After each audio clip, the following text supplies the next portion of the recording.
Bab 1571. Melepaskanmu, apakah menurutmu itu mungkin? Baiklah, izinkan saya memberitahumu hal ini. Setelah aku menangkapmu, aku akan menelanjangimu dan menggantungmu di tiang di bagian atas ibu kota. Sehingga seluruh wilayah selatan akan dapat melihat apa yang ada di balik gaun kecil Nona Gumelar. Setelah itu terjadi, saya ingin melihat bagaimana keluarga Gumelar akan membersihkan nama mereka. Asmodeus mencibir dan kilatan kegembiraan melintas di matanya. Rizka duduk seolah dia tersambar petir. Rizka selalu terkurung di rumahnya karena penyakitnya dan karena itu ingin sekali menjelajahi dunia luar.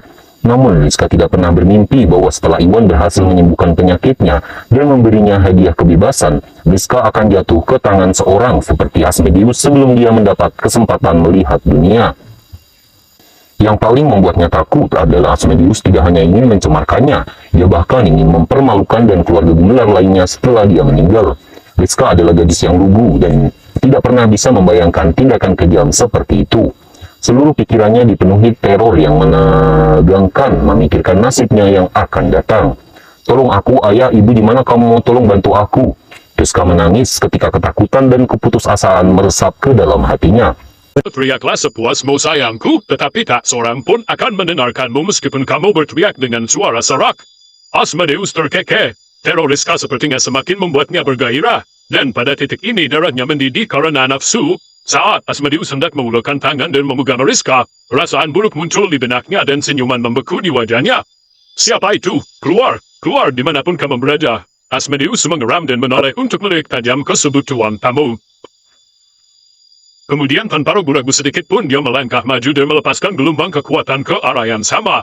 Karena Asmodeus menghabiskan terlalu banyak waktu untuk berpindah kendaraan agar tidak diikuti dalam perjalanannya ke sini, tidak butuh waktu lama bagi Iwan untuk melacak mereka dengan bubuk pencari jiwa. Tidak lama setelah Asmodeus sampai di rumah, Iwan pun datang. Sayangnya tingkat kekuatan Iwan sangat rendah sehingga Asmodeus menemukannya begitu dia menyelinap ke halaman dan bahkan tidak ragu untuk menyerangnya, meski tidak melihatnya. Tikus, untungnya Iwan cepat berdiri dan berhasil menghindari sebagian besar serangan Asmodeus dengan terjatuh dengan lincah. Namun Iwan berada jauh di bawah lesok kekuatan Asmodeus sehingga sekeras apapun dia berusaha, Iwan tidak dapat menghindari serangan Asmodeus sepenuhnya. Gedebluk, dengan bunyi gedebluk, gelombang rasa sakit melanda dada Iwan dan saat serangan Asmodeus menangkapnya tepat di tengah dadanya dan membuatnya terlempar ke udara, Iwan akhirnya mendarat di tanah dalam tumpukan, mengeluarkan seteguk darah. Untungnya Iwan berada sangat jauh dari Asmodeus, sehingga serangannya tidak melumpuhkannya sepenuhnya, dan dikombinasikan dengan fakta bahwa Iwan memiliki pelindung dada kaisar yang melindunginya, Iwan hanya menderita beberapa luka ringan. Bab 1572. "Kamu lagi? Aku tidak percaya betapa bodohnya kamu mengejarku lagi." Asmodeus terkejut melihat bahwa itu adalah Iwan. Mengingat dia pernah menyerang Iwan sebelumnya saat mereka berada di rumah keluarga Gumelar. Asmodeus mengira bahwa Iwan akan menderita luka parah karenanya, dan Asmodeus tidak pernah sekalipun bermimpi bahwa Iwan akan muncul di hadapannya sekali lagi tanpa cedera. Hal ini sangat mengejutkan Asmodeus, namun Asmodeus bukan satu-satunya yang terkejut dengan hal ini, bahkan Rizka pun tercengang melihatnya. "Iwan, apa yang kamu lakukan di sini?" Rizka menggosok matanya mencoba melihat apakah dia sedang memimpikan hal ini. Rizka sudah kehilangan semua harapan untuk bisa bertahan hidup, tetapi sekarang Iwan muncul secara ajaib di saat-saat terakhir keputusasaannya. Secerca harapan muncul dalam hatinya saat ini. Wajah Iwan pun memucat saat dia membuka mulut untuk menjelaskan. Dia sudah mempersiapkan diri untuk ini ketika Asmodeus menemukannya. Ia akan mengeluarkan kekuatan energi potensial dari ranah pedang dan membunuh Asmodeus tanpa ragu sedetik pun. Namun kenyataannya seringkali tidak berjalan sesuai rencana dan sekarang Rizka hanya berdiri beberapa meter dari Asmodeus. Iwan khawatir Asmodeus yang jahat itu akan menyerang Rizka jika dia bersikeras menyerangnya secara langsung. Jika itu terjadi, Iwan tidak akan bisa menyelamatkan Rizka, bahkan jika dia bisa menggunakan kekuatan energi potensialnya. Memikirkan hal ini, Iwan tidak berani mengambil tindakan lagi karena takut membahayakan Rizka. "Ya, karena kamu sudah di sini, sebaiknya aku mengirimmu berangkat." Asmodeus mencibir. Asmodeus adalah salah satu dari 8 penjahat paling dicari di kota dan terkenal karena kekejaman dan kekurangan penyelesaiannya. Sebelum Iwan sempat bereaksi, Asmodeus sudah melepaskan gelombang kekuatan ke arah Iwan. Oh tidak, warna wajah Iwan memudar. Dia ingin menggunakan kekuatan energi potensial untuk melawan Asmodeus, tetapi ragu-ragu karena mempertimbangkan posisi Rizka. Tapi sekarang Asmodeus menyerang tanpa peringatan. Iwan tidak punya pilihan selain menggunakannya. Ini atau mati. Namun setelah itu idenya muncul di kepala Iwan pada saat-saat terakhir. Dia terhuyung mundur mencoba menghindari Asmodeus. Menyerang dan bertindak. Tidakkah kamu ingin tahu kenapa aku ada di sini, Asmodeus? Asmodeus pun berhenti dan serangannya membeku di udara. Kata-kata Iwan mengingatkannya bahwa dia berhasil menghindari keluarga gumelar beberapa jam yang lalu. Tetapi jika demikian, apa yang Iwan lakukan di sini? Apa yang kamu lakukan di sini? Asmodeus bertanya dengan dingin, ekspresi ragu di wajahnya. Baiklah, aku akan memberitahumu ini. Aku datang bersama keluarga gumelar lainnya. Mereka membawa 2 prajurit yang munah, yang telah mengepung rumah ini siap menyergapmu kapan saja. Jika kamu ingin hidup, sebaiknya kamu mengaku kalah sekarang juga. Tetapi jika tidak, kamu akan menderita kematian yang mengerikan jika kamu mengambil langkah. Iwan menggeram berusaha tetap tenang. Saat dia mengatakan ini, dia diam-diam beringsut ke arah ruang tamu tanpa berhenti. Apa, Asmodeus? Tercengang mendengarnya, dia meraih berbolnya menyemangati dirinya untuk bersiap bertempur. Sejak dia bertemu Iwan di tempat keluarga gumelar, dia berasumsi bahwa Iwan ada bersama mereka dan fakta bahwa Iwan berhasil melacaknya begitu cepat. Berarti kemungkinan besar keluarga gumelar sudah ada di sini juga. Keluarga gumelar adalah salah satu keluarga seni bela diri tertua di wilayah selatan, dan tidak akan sulit bagi mereka untuk mengirim 2 prajurit yang munah untuk mengejarnya. Oleh karena itu, Asmodeus sama sekali tidak meragukan pernyataan Iwan. Sebaliknya, Asmodeus tetap membeku di tempatnya untuk menghindari jatuh ke dalam perangkap keluarga gumelar. Kemudian Asmodeus melirik ke segala arah halaman mencoba melihat apakah dia bisa mengendus tempat persembunyian kedua prajurit itu. Jika terjadi sesuatu, Asmodeus bisa menyerang mereka dengan memanfaatkan kekuatan Cut of Doom, atau menangkap Rizka dan menggunakannya sebagai sandera. Bab 1573. Pada saat yang sama, Iwan berputar melewati Asmodeus dan melesat ke ruang tamu, langsung menuju Rizka tanpa ragu sedikit pun. Asmodeus dapat merasakan bahwa Iwan di dekat kakinya, tetapi sekarang Asmodeus dibuat gelisah oleh peringatan Iwan dan tidak berani bergerak sedikit pun. Selain itu, Iwan jauh lebih lemah darinya, jadi Asmodeus sama sekali tidak merasa terganggu. Asmodeus tahu bahwa dia akan mudah seperti ABC ketika mengalahkan Iwan, dan karena itu sama sekali tidak khawatir tentang Iwan yang menyelamatkan Rizka tepat di depan hidungnya. Sekarang, Iwan secara sukarela menyelinap ke ruang tamunya. Itu akan menjadi lebih baik baginya. Dengan tambahan Iwan, dia akan memiliki 1 orang lagi untuk disandera melawan keluarga gumelar. Oleh karena itu, Asmodeus sama sekali tidak memperhatikan Iwan dan malah tetap terpaku untuk mencoba menemukan 2 prajurit yang munah yang bersembunyi di halaman rumahnya. Di mana para prajurit itu, Iwan? Tolong minta mereka untuk menyelamatkan kita. Rizka senang melihat Iwan muncul di hadapannya dan hatinya berkobar dengan harapan baru. Tidak ada prajurit, aku mengada-ada. Iwan pun tersenyum merasa seolah ada beban yang terangkat dari bahunya. Sekarang dia sudah cukup dekat untuk melindungi Rizka dan dengan kekuatan energi potensial yang membantunya, Iwan akan dapat dengan mudah menjatuhkan Asmodeus. Apa senyuman membeku di wajah Rizka? Dia berpikir Randy akhirnya akan memberi peluang melawan Asmodeus dengan 2 prajurit yang munah yang bersembunyi di balik bayang-bayang. Siap menyelamatkannya kapan saja, tetapi ternyata Iwan ada-ada untuk mengelabuhi Asmodeus. Rizka merasa seolah-olah seember air es raksasa disiram ke seluruh tubuhnya, memadamkan api harapan darunya. Pada saat ini Asmodeus sudah selesai memindai seluruh halaman, dan tidak ada jejak prajurit yang munah dimanapun. Asmodeus sadar dia telah ditipu. Gimana si prajurit yang munah yang kamu ceritakan padaku? Kamu membuatku berputar-putar selama ini. Asmodeus mau tidak mau menghela nafas lega, meskipun dia marah karena ditipu. Lagi pula, dia hanya berada di semi yang munah, dan jika memang ada 2 prajurit yang munah yang menunggu untuk menyergapnya, tidak mungkin dia bisa melarikan diri bahkan dengan para sandera dan menggunakan Cut of Doom untuk membantu. Untungnya ini semuanya hanya tipuan. Dan Asmodeus merasa lega karenanya. Jadi bagaimana kalau aku menipumu? Iwan terkekeh mendengarnya, tetapi Iwan tidak berhenti berdetak saat dia merogoh jaketnya dan mengeluarkan kekuatan energi potensialnya.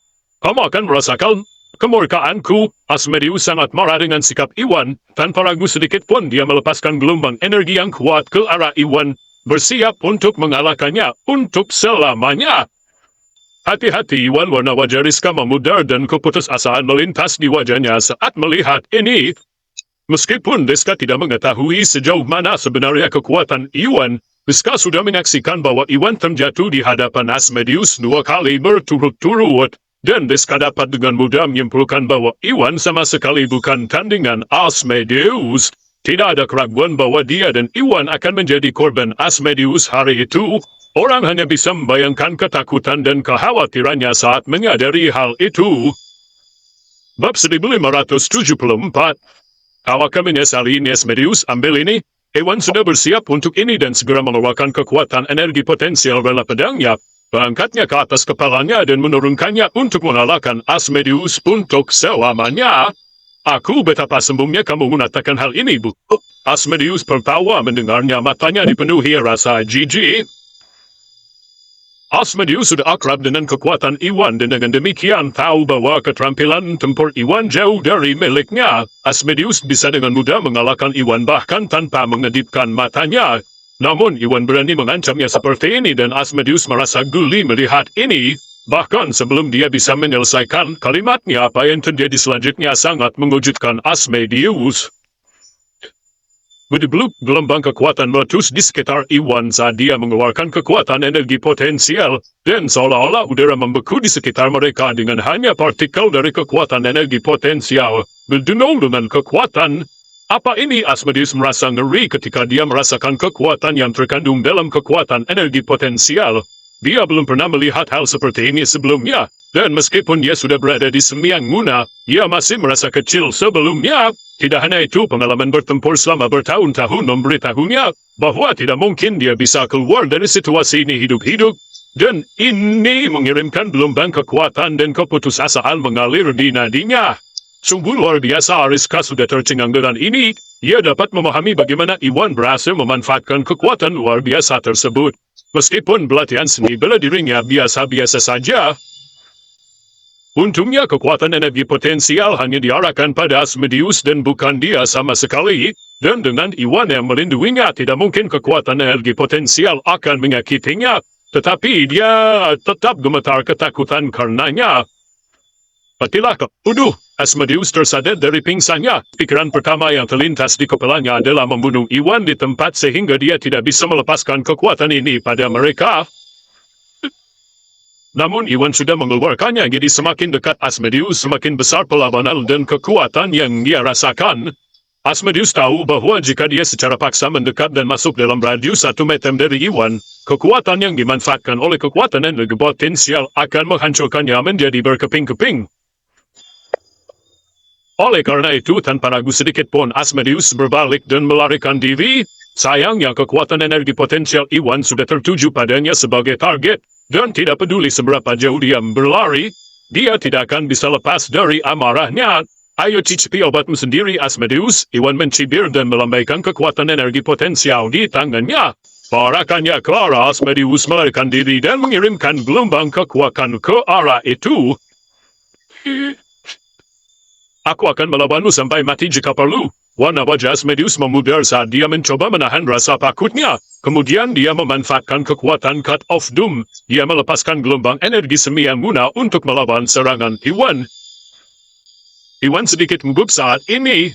Iwan telah menyaksikan sejauh mana sebenarnya kekuatan energi potensial anak pedang sebelumnya, dan mengetahui bahwa kekuatan tersebut dapat dengan mudah mengalahkan para praktisi bela diri di tahap alam Argana.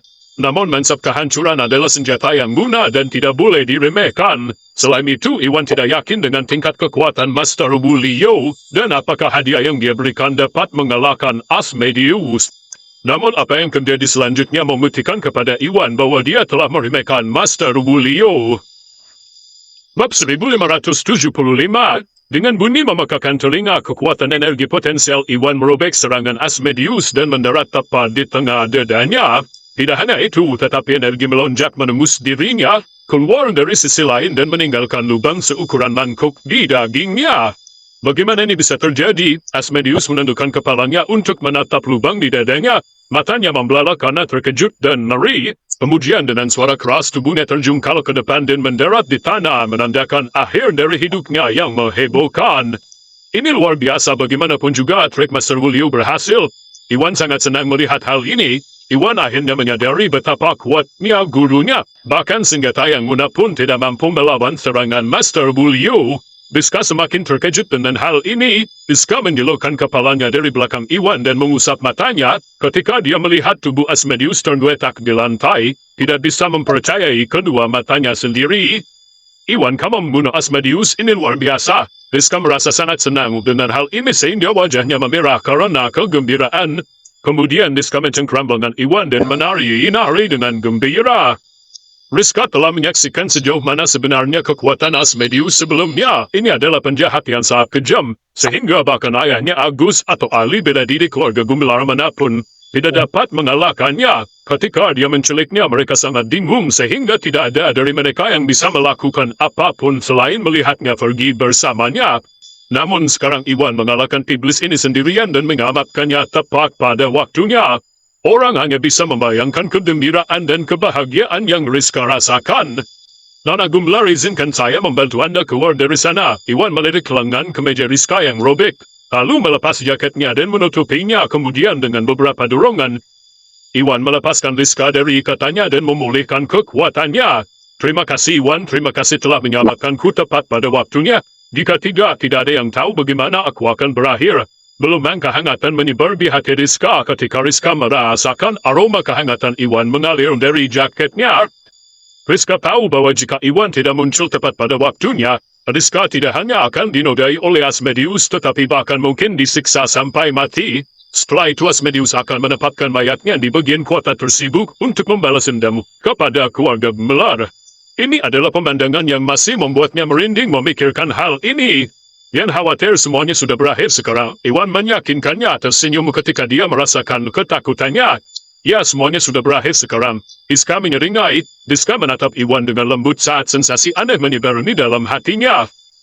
Iwan pertama-tama menyembuhkannya dengan keahlian medisnya, lalu menyelamatkannya dari cakar iblis saat dia kehilangan semua harapan untuk hidup. Ini seperti dongeng di mana sang pangeran akan selalu menyelamatkan putri cantik di saat krisis. Hal ini menarik hati sanubari Rizka dan sejak saat itu gambaran keberanian Iwan terpatri dalam hatinya, menempah kenangan yang tidak akan bisa digantikan oleh siapapun.